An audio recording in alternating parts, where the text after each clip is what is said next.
पिछले हफ्ते geopolitical front पर काफी हेक्टिक रहा। अमेरिका ने अपने पावर फ्लेक्स किए और ईरान में लोग मुल्ला रिजीम के खिलाफ उठ खड़े हुए। अगर आप सोच रहे थे कि अगला साल शायद सुकून में गुजरे तो हॉनेस्टली थोड़ी सी आपको डिसअपॉइंटमेंट जरूर होगी। क्रिप्टो मार्केट पिछले कुछ अरसे से काफी स्लीपी लग रहा है, लेकिन अब ये सीन चेंज होता नजर आ रहा है। अमेरिका में पॉलिटिशियन क्लैरिटी एक्ट पर आमने सामने है और साथ ही सिक्योरिटी एक्सचेंज कमीशन का हाईली एंटिसिपेटेड इनोवेशन एग्जेम्पशन भी आ सकता है। ऊपर से इस हफ्ते ऐसा इम्पोर्टेड डेटा आ रहा है जो यूएस इन्फ्लेशन को कम होने का सिग्नल दे सकता है। आज की वीकली अपडेट का फोकस सिर्फ एक ही जगह है और वो है वाशिंगटन डीसी, और क्यों ये चीज क्रिप्टो के लिए ग्रीन कैंडल का सिग्नल बन सकता है।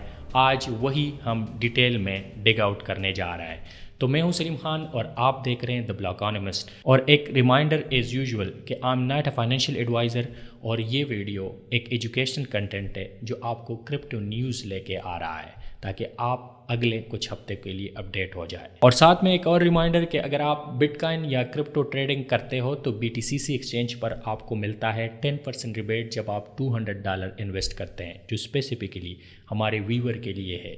और अगर आप daily market update, on chain signal और स्मार्ट मनी इनसाइट मिस नहीं करना चाहते तो मेरा व्हाट्सएप चैनल ज़रूर ज्वाइन कर लें। लिंक डिस्क्रिप्शन में है और पिन कमेंट में भी आपको मिल जाएगा। यूएस स्टॉक मार्केट में एक इंटरेस्टिंग रोटेशन चल रहा है। लार्ज कैप स्टॉक से पैसा निकलकर स्मार्ट कैप स्टॉक की तरफ जा रहा है। इसका प्रूफ ये है कि रसल 2000 ने S&P 500 से इस साल आउट परफॉर्म कर चुका है। ये भले ही कुछ दिनों के लिए हो, लेकिन ये एक सिग्नल देता है कि मार्केट जो रोटेशन ऑफ मनी हो रही है। लेकिन साथ में टेक्निकली ये सजेस्ट कर रहा है कि जो रसल 2000 है ये मेसियो मल्टीपल ब्रेकआउट के बिल्कुल करीब है, और अगर ये ब्रेकआउट होता है तो हिस्टोरिकली इसका मतलब होता है कि रिस्क एसेट जैसे क्रिप्टो में भी कैपिटल रोटेट हो सकता है। जेपी मॉर्गन ने रिसेंटली ये पॉइंट हाईलाइट किया था कि रसल 2000 और क्रिप्टो मार्केट का स्ट्रांग कोरिलेशन है, और हॉनेस्टली ये एक लॉजिकल भी है। स्मॉल कैप स्टॉक और क्रिप्टो दोनों रिस्क स्पेक्ट्रम पे सेम एंड पर होते हैं और दोनों का ट्रेड करने वाले इन्वेस्टर भी अक्सर सेम होते हैं, मतलब रिटेल इन्वेस्टर। क्रिप्टो इन्वेस्टर जानते हैं कि मार्केट के अंदर भी रोटेशन होती है।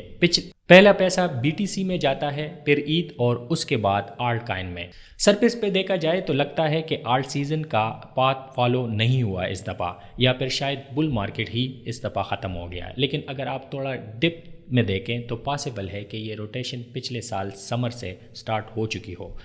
इसका सबसे स्ट्रांग एविडेंस है बिटकॉइन डोमिनेंस यानी BTC.D। जून 2025 से क्लियर डाउनवर्ड ट्रेंड में है। ज़्यादातर रीज़न ईथ BTC का स्ट्रांग होना है, क्योंकि BTC डोमिनेंस का सबसे बड़ा हिस्सा लार्ज कैप आल्टकॉइन स्टार्टिंग विथ ईथ होता है और ईथ में रोटेशन होती है। ईथ BTC पिछले स्प्रिंग से अप ट्रेंड में है, जो क्लियरली दिखाता है कि मार्केट के अंदर रोटेशन चल रही है। और फिर इसके बाद आता है फेमस अदर BTC चार्ट, जो रिसेंटली वायरल भी हुआ। ये चार्ट लगता है कि बॉटम बना चुका है और शायद एक और लेग हायर के लिए रेडी है। लेकिन यहाँ एक इम्पोर्टेंट रियलिटी चेक जरूरी है। ये रेशोस चार्ट्स जैसे BTC.D, ईथ BTC और अदर BTC प्राइस के बारे में कुछ कंफर्म नहीं करते। ऐसा भी हो सकता है कि क्रिप्टो प्राइस गिर रही हो लेकिन ये रेशो बुलिश लगे, सिर्फ इसलिए कि रोटेशन चल रहा है। लेकिन इससे आपको ये कंफर्म नहीं होगा और इससे इसका एक डिस्कनेक्ट शो होता है। फिर भी कुछ स्ट्रांग रीज़न है जो सजेस्ट करते हैं कि ये रोटेशन प्राइस के लिए पॉजिटिव हो सकती है। सबसे पहला, रसल 2000 और क्रिप्टो की हिस्टोरिकल कोरिलेशन। दूसरा, मैक्रो और क्रिप्टो दोनों फ्रंट पर कुछ सॉलिड कैटलिस्ट आ रहे हैं। मैक्रो साइड पर इस हफ्ते CPI और PPI डेटा आ रहा है, जो ट्यूसडे और वेंसडे को ये दिसंबर के इन्फ्लेशन का डेटा के बारे में हमें बता देगा। अगर इन्फ्लेशन साइड पे देखें तो रियल टाइम इन्फ्लेशन स्टिकर ट्रूफ्लेशन का डेटा सजेस्ट कर रहा है कि दिसंबर की इन्फ्लेशन एक्सपेक्टेशन से काफ़ी कम आ सकती है, और इसका रीज़न भी लॉजिकल है। दिसंबर में ऑयल प्राइसेस नवंबर से भी कम थे और रेंटल कास्ट में भी डिक्लाइन देखने को मिला। एनर्जी हर चीज़ में जाती है और रेंट इन्फ्लेशन को स्टिकी बनाए हुए थे।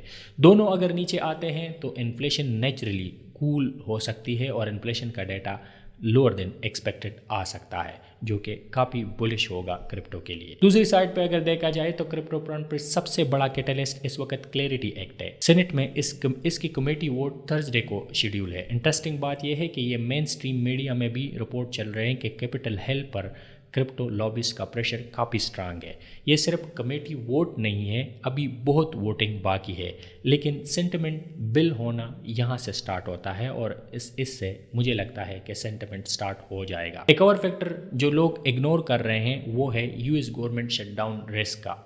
करंट स्टॉप गेट बिल 31 जनवरी को एक्सपायर हो रहा है, लेकिन पोली मार्केट के मुताबिक शटडाउन के चांसेस गिरकर 23% रह गए। इसका मतलब यह है कि क्लैरिटी एक्ट का प्रीलिमिनरी वोट के बाद फ्लोर वोट जल्दी आ सकता है और फंडिंग बिल भी पास हो सकता है। ये सिचुएशन काफ़ी मिलती जुलती है उस टाइम से जब पिछले समर में जीनियस एक्ट पास होने वाला था और उससे पहले हमने क्रिप्टो में एक स्ट्रांग रैली देखी थी। तो इस दफ़ा भी एक्सपेक्टेशन यही है कि हम क्रिप्टो में एक स्ट्रांग रैली देखें। और इस दफ़ा एक और बहुत बड़ा डिफरेंस है और इस बार सिक्योरिटी एक्सचेंज का इनोवेशन एग्जेम्पशन भी एक्सपेक्टेड है। न्यू सिक्योरिटी एक्सचेंज कमीशन के चेयरमैन पॉल आक्टन पहले कह चुके हैं कि ये एग्जेम्पशन जनवरी के अंदर या उससे भी पहले आ सकता है और अगर ये अनाउंसमेंट क्लैरिटी एक्ट के प्रोग्रेस के साथ आता है तो मार्केट रिएक्शन काफ़ी स्ट्रांग हो सकती है, क्योंकि ये टेम्परेरी तौर पर यूएस में क्रिप्टो को लीगल क्लैरिटी देने के बड़ा न्यूज़ हो सकता है। तो इन शॉर्ट अगले एक हफ्ते का सेटअप क्रिप्टो के लिए बुलिश लग रहा है। स्टॉक और क्रिप्टो दोनों अंदर रिस्क ऑन रोटेशन चल रही है और मैक्रो और रेगुलेटरी कैटलिस्ट इसको और एम्पलीफाई कर सकते हैं। बस एक चीज़ आपको याद रखनी चाहिए कि जियोपॉलिटिकल रिस्क भी अभी भी बैकग्राउंड में मौजूद है,